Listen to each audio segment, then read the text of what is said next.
മാന്യപ്രേക്ഷകർക്ക് നമസ്കാരം. അല്ല, കമ്മികൾ ഇപ്പോ മോദിയെ പോലും തൂക്കി വിറ്റാണോ വോട്ട് തണ്ടാൻ രംഗത്തിറങ്ങിയിട്ടുള്ളത്? പിണറായി വിജയന്റെ കാലത്ത് പവർ കട്ടില്ലോ എന്നുള്ള വലിയൊരു പ്രചരണമാണിപ്പോ കമ്മികൾ നടത്തുന്നത്.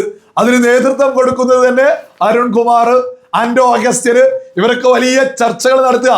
ഇവര് നടത്തിയ ചർച്ചയൊക്കെ പൊക്കിപ്പിടിച്ച് ഇടത് സൈബർ വിങ് വലിയ രീതിയിൽ രംഗത്തെത്തിയിട്ടുണ്ട്. ആ വീഡിയോ ഒക്കെ പ്രചരിപ്പിച്ച് ഇത്തരത്തിലാണ് ഇവർ പോസ്റ്റ് ചെയ്യുന്നത്. കേരളത്തിലെ 9 വയസ്സായ ഒരു കുട്ടിക്ക് പവർ കട്ട് എന്താ എന്ന് ഇന്ന് അറിയില്ല, അതല്ലേ വികസനം എന്നൊക്കെ ചോദിച്ച് പിണറായിക്ക് വേണ്ടി വലിയ പ്രചരണമാണ് കേരളത്തിൽ നടക്കുന്നത്. ശരിയാണ്, ഒരു 9 വയസ്സുള്ള കുട്ടിക്ക് പവർ കട്ട് എന്താണ് എന്ന് അറിയില്ല. അത് പിണറായി വിജയൻ എന്തെങ്കിലും മല മറിച്ചിട്ടാണോ? അല്ല, ഈ പിണറായി വിജയൻ കേരളത്തിൽ വന്ന് അധികാരത്തിലെത്തിയത് മുതൽ, മുഖ്യമന്ത്രി ആയത് മുതൽ എന്തേ കരണ്ട് പിണറായി വിജയനെ പേടിച്ചിട്ട് അങ്ങ് തനിയെ ശൂന്യാകാശത്ത് നിന്ന് അങ്ങ് ഉണ്ടായിട്ട് കേരളത്തിലേക്ക് കരണ്ടങ്ങ് വന്നതാണോ? അങ്ങനെയാണോ പവർ കട്ട് ഇല്ലാതായത്? അല്ല, ഈ കരണ്ട് പവർ കട്ട് ഇല്ലാതാക്കാൻ എന്ത് ഉൽപാദനമാണ് കേരളത്തിൽ നടത്തിയിട്ടുള്ളത്? ഇത് നരേന്ദ്രമോദിയുടെ പദ്ധതിയാ. ഈ പറയുന്ന മരമുറിക്കാര് പറയുന്നതിൽ ഒരു യാഥാർത്ഥ്യമുണ്ട്. 9 വയസ്സായ ഒരു കുട്ടിക്ക് കേരളത്തിൽ കരണ്ട് പവർ കട്ട് എന്താണെന്ന് അറിയില്ല. അതിന്റെ കാരണം പിണറായി വിജയനല്ല, അതിന്റെ കാരണം നരേന്ദ്രമോദിയാണ്. നരേന്ദ്രമോദിയുടെ കഴിഞ്ഞ 10 വർഷങ്ങളാണ്. ഇത് വെറുതെ പറയല്ല, കൃത്യമായ കണക്കുകൾ മുന്നോട്ട് വെക്കാം. ഞാനൊരു കുറിപ്പൊന്ന് വായിച്ചു കേൾപ്പിക്കാം. ഇത് വളരെ ലളിതമായിട്ടുള്ളതാണ്, ഓരോ മലയാളിക്കും ഇത് മനസ്സിലാക്കാൻ സാധിക്കും. ഞാനൊന്ന് വായിച്ചു കേൾപ്പിക്കാം. കേരളത്തിൽ കഴിഞ്ഞ 10 വർഷമായി പവർ കട്ട് ഇല്ലെന്നത് വലിയ നേട്ടമായി പലരും ആഘോഷിക്കുന്നുണ്ട്. എന്നാൽ ഈ മാറ്റത്തിന് പിന്നിലെ യഥാർത്ഥ ജാലക ശക്തി കേന്ദ്ര സർക്കാരിന്റെ ദീർഘവീക്ഷണത്തോടെയുള്ള പദ്ധതികളാണെന്നത് പലരും വിസ്മരിക്കപ്പെടുന്നു. 1, one nation one grid one frequency. ഈ പവർ ഗ്രിഡ് എന്ന് പറയുന്നത് നമുക്കറിയാലോ, ഈ വൈദ്യുതി ഉൽപ്പാദിപ്പിക്കുന്ന പവർ പ്ലാന്റ്, അതിൽ നിന്ന് ഈ ഇലക്ട്രിക് ലൈനിലൂടെ ഓഫീസുകളിലേക്കും വീടുകളിലേക്കൊക്കെ കറണ്ട് എത്തിക്കാറുണ്ട്. അങ്ങനെ ഈ ഒരു മൊത്തം സംവിധാനത്തെയാണ് ഈ പവർ ഗ്രിഡ് എന്ന് പറയുന്നത്. തുടർന്ന് വായിച്ച് കേൾപ്പിക്കാം. മുൻപ് ഇന്ത്യയിൽ 5 വ്യത്യസ്ത ഗ്രിഡുകളായിരുന്നു ഉണ്ടായിരുന്നത്. ഇതിൽ സതേൺ ഗ്രിഡ് ഒറ്റപ്പെട്ടതായിരുന്നു. എന്നാൽ മോദി സർക്കാർ അധികാരമേറ്റ ശേഷം വൺ നേഷൻ വൺ ഗ്രിഡ് എന്ന നയം ശക്തമായി നടപ്പിലാക്കി. 2014 കൂടിയിട്ടാണ് വിപുലമായിട്ട് സതേൺ ഗ്രിഡിനെ നാഷണൽ ഗ്രിഡുമായി ബന്ധിപ്പിച്ചതോടെ ഇന്ത്യയിലുടനീളം തടസ്സമില്ലാത്ത വൈദ്യുതി പ്രവാഹം സാധ്യമായി. പവർ ഗ്രിഡ് കോർപ്പറേഷന്റെ ഈ നീക്കമാണ് കേരളത്തിന് രക്ഷയായത്. പ്രത്യേകിച്ച് ഓർക്കേണ്ടതാണ്, കേരളത്തിൽ ഒരു തരത്തിലുള്ള വൈദ്യുതി ഉൽപാദനവും പിണറായി വിജയന്റെ നേതൃത്വത്തിൽ നടന്നതല്ല. കൃത്യമായിട്ടുള്ള ഒരു ക്രോഡീകരണമാണ് ഈ കറണ്ടുമായി ബന്ധപ്പെട്ട് നടന്നുകൊണ്ടിരിക്കുന്നത് എന്നാണ് കൃത്യമായിട്ട് നമ്മൾ മുന്നോട്ട് വെക്കുന്നത്. അതാണ് യാഥാർത്ഥ്യവും. 2, ഉൽപാദനത്തെക്കാൾ ഉപഭോഗം താങ്ങായി കേന്ദ്ര വിഹിതം. നമ്മൾ ഇവിടെ വലിയ രീതിയിൽ ഉപയോഗിക്കുന്നുണ്ട്, എന്നാൽ അതിനനുസരിച്ചുള്ള ഉൽപാദനം കേരളത്തിൽ ഇല്ല എന്നുള്ളതൊരു യാഥാർത്ഥ്യമാണ്. കേരളം ഇന്ന് ഉപയോഗിക്കുന്ന വൈദ്യുതിയുടെ ഏകദേശം 75% വരുന്നത് നാഷണൽ ഗ്രിഡിൽ നിന്നാണ്. 2023-24 കണക്കുകൾ പ്രകാരം കേരളത്തിൽ ആഭ്യന്തര ഉൽപാദനം വെറും 5700 മില്യൺ യൂണിറ്റ് ആണ്. എന്നാൽ നാഷണൽ ഗ്രിഡിൽ നിന്ന് നാം വാങ്ങിയത് 24,900 മില്യൺ യൂണിറ്റ് ആണ്. അതായത് സ്വന്തം നിലയ്ക്ക് ഉൽപ്പാദിപ്പിക്കാൻ കഴിയാത്ത കേരളത്തിന് പവർ കട്ടില്ലാത്ത വെളിച്ചം നൽകുന്നത് കേന്ദ്രത്തിന്റെ വിഹിതമാണ്.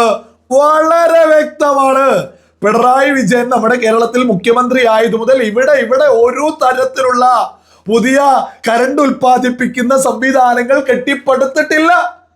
നരേന്ദ്രമോദി വന്നതോട് കൂടിയിട്ടാണ് കൃത്യമായിട്ടൊരു ക്രോഡീകരണത്തിലൂടെ കേരളത്തിൽ പവർ കട്ട് ഇല്ലാതായിട്ടുള്ളത്. അടുത്തതാണ് 3, 10 വർഷം കൊണ്ട് കുതിച്ചുയർന്ന വൈദ്യുതി വിഹിതം. കഴിഞ്ഞ 10 വർഷത്തിനിടയിൽ കേരളത്തിന് കേന്ദ്ര ഗ്രിഡിൽ നിന്ന് ലഭിക്കുന്ന വൈദ്യുതിയുടെ അളവിൽ വലിയ വർധനവാണ് ഉണ്ടായത്. 2014 ഉണ്ടായിരുന്നതിനേക്കാൾ 6 ഇരട്ടിയോളം അധികം വൈദ്യുതി ഇന്ന് കേരളത്തിന് ലഭ്യമാക്കുന്നുണ്ട്. കേന്ദ്രത്തിന്റെ ഉദയ പദ്ധതിയും ട്രാൻസ്മിഷൻ ലൈനുകളുടെ നവീകരണവുമാണ് ഇത് സാധ്യമാക്കിയത്. 4. സമരങ്ങൾ തോറ്റപ്പോൾ കേരളം ജയിച്ചു. അന്ന് കമ്മ്യൂണിസ്റ്റ് പാർട്ടികൾ എതിർത്തും സമരം ചെയ്തും പൂട്ടിക്കാൻ ശ്രമിച്ച കൂടക്കുളം ആണവ നിലയം ഇന്ന് നാഷണൽ ഗ്രിഡിന്റെ ഭാഗമാണ്. ഈ സമരങ്ങൾ പരാജയപ്പെട്ടത് കൊണ്ടാണ് ഇന്ന് കേരളത്തിന് അവിടെ നിന്നുള്ള വൈദ്യുതി ലഭിക്കുന്നത്. കൂടാതെ റായ്ഗഡ്, പുഗലൂർ, തൃശൂർ HVDC ലൈൻ പോലെയുള്ള വമ്പൻ കേന്ദ്ര പദ്ധതികളാണ് കേരളത്തിലെ വൈദ്യുതി ക്ഷാമത്തിന് അന്ത്യം കുറിച്ചത്. കേരളത്തിൽ പവർ കട്ട് ഇല്ലാത്തത് സംസ്ഥാനം കൂടുതൽ വൈദ്യുതി ഉൽപ്പാദിപ്പിച്ചത് കൊണ്ടല്ല, മറിച്ച് കേന്ദ്ര സർക്കാർ ഇന്ത്യയെ ഒരുമിച്ചൊരു ഗ്രിഡിന് കീഴിൽ കൊണ്ടുവന്നത് കൊണ്ടാണ്. ഓരോ മലയാളി വീട്ടിലും വെളിച്ചമെത്തുന്നത് കേന്ദ്രത്തിന്റെ ഈ വികസന നേട്ടം മൂലമാണ്. ഇത് മലയാളികൾ തിരിച്ചറിയണം. ഇവിടെ നമ്മുടെ കേരളത്തിൽ ഇപ്പോൾ കമ്മികൾ ഇങ്ങനെ പരന്ന് നിന്നുകൊണ്ട് വലിയ രീതിയിൽ പ്രചരണം നടത്തുന്നുണ്ട്. ഇവിടെ കരണ്ടില്ലായത് പിണറായി വിജയൻ എന്തോ മല മറിച്ചിട്ടാണ് എന്ന് ഒരു ഉണ്ടയുമല്ല.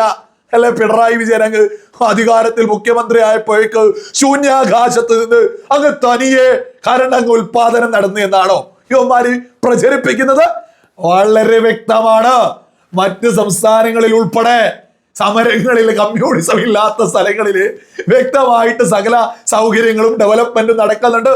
അത് നരേന്ദ്രമോദിയുടെ ദീർഘവീക്ഷണത്തിന്റെ ഭാഗമായിട്ട് എല്ലാവരും ഒരുപോലെ എന്ന ആ ഒരു മൂല്യമുള്ള മുദ്രാവാക്യം ഉയർത്തിപ്പിടിക്കുന്നത് കൊണ്ട് മറ്റെല്ലാ സ്ഥലങ്ങളിൽ നിന്നൊക്കെയുള്ള ഒരു ക്രോഡീകരണത്തിന്റെ ഭാഗമായിട്ടാണ് നമ്മുടെ കേരളത്തിലെ ഓരോ വീടുകളിലേക്കും വെളിച്ചമെത്തുന്നത്. ഈ പവർ കട്ട് ഇല്ലാതെ ഇതിപ്പോ വലിയ പ്രചരണ, ഇവരെന്തോ മലമറച്ചു ഇങ്ങനെ ജാതി ഉളുപ്പില്ലായ്മ.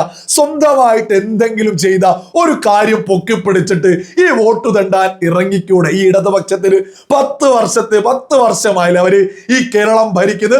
എന്നിട്ട് മോദി ചെയ്യുന്ന എന്തെങ്കിലും കട്ടെടുത്തിട്ട് ഉളുപ്പില്ലാതെ കട്ടെടുത്തിട്ട് വേണോ ഇപ്പയും ഒരു പ്രചരണവുമായിട്ട് കേരള ജനതന്റെ മുന്നിലേക്ക് കൈനീട്ടാൻ? ഇതത്ര നാണം കെട്ട ഏർപ്പാടാണ്, ഇതത്ര ഊള ഏർപ്പാടാണ്. എന്നിട്ട് എങ്ങനെ ഇവർക്കൊരു ഉളുപ്പിൽ ഈ മന്ത്രിമാര് പോലും ഇത് പ്രചരിപ്പിക്കുന്നുണ്ട് ഉളുപ്പില്ലാതെ? പിന്നെ എങ്ങനെ അണികൾക്ക് ഉളുപ്പുണ്ടാവുക? മന്ത്രിമാര് പോലും പവർ കട്ടില്ലാത്ത കേരളം പിണറായി വിജയന്റെ മണ്ണാങ്കട്ടയാ. ഇത് കൃത്യമായിട്ട് നരേന്ദ്രമോദിയുടെ കേന്ദ്ര സർക്കാരിന്റെ ക്രോഡീകരണത്തിന്റെ ഭാഗമായിട്ട് മറ്റ് സ്ഥലങ്ങളിൽ നിന്ന് കരണ്ട് നമ്മുടെ കേരളത്തിലേക്ക് എത്തിക്കുന്നത് കൊണ്ടാ. ഒരു ഉൽപാദനവും പിണറായി വിജയൻ വന്നതോട് കൂടിയിട്ട് ഇവിടെ നമുക്കറിയാം ഓരോ വർഷം കഴിയുന്തോറും ഈ പറയുന്ന ഉപയോഗം കൂടുകയാണ് ചെയ്യുന്നത്. അതിനനുസരിച്ച് ഇവിടെ ഒരു തരത്തിലുള്ള ഡെവലപ്മെന്റും ഈ കരണ്ടുമായി ബന്ധപ്പെട്ട് ഈ പറയുന്ന പിണറായി വിജയനോ സംവിധാനങ്ങളോ ചെയ്തിട്ടില്ല. സകലരും തിരിച്ചറിയാ പവർ കട്ട് ഇല്ലാതൊക്കെ ആയിട്ടുള്ളത് നരേന്ദ്രമോദിയുടെ ദീർഘവീക്ഷണത്തിന്റെ ഭാഗമാണ് എന്നുള്ളത് സകലരും തിരിച്ചറിഞ്ഞോളൂ. ഇനിയെങ്കിലും സ്വന്തമായിട്ടുള്ള എന്തെങ്കിലും ഈ വോട്ടു തണ്ടാൻ ഇറങ്ങുമ്പോ വിളിച്ചു പറയാൻ ശ്രമിക്കൂ.